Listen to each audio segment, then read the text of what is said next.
સામે આપણે એવું નિવેદન કરવાનું છે કે આપણે વડતાલ બોર્ડ સ્વામિનારાયણ સંપ્રદાય આ વાત સાથે સહમત નથી અને અમારા શાસ્ત્રોમાં આવી કોઈ ઉલ્લેખ નથી.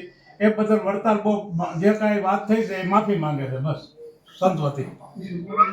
હા હા, તમે બોલો એવું. બધા ભક્તોને ભાવથી જય સ્વામિનારાયણ.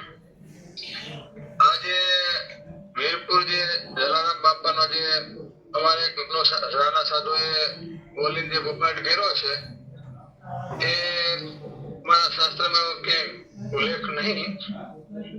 એ બદલ વડતાલ સંસ્થા આ સાધુ બદલ જે આવી ભૂલ કરી છે એ ભૂલ બીજી વખત પુનરાવર્તન નહીં કરે એની બાહેંધરી આપે છે.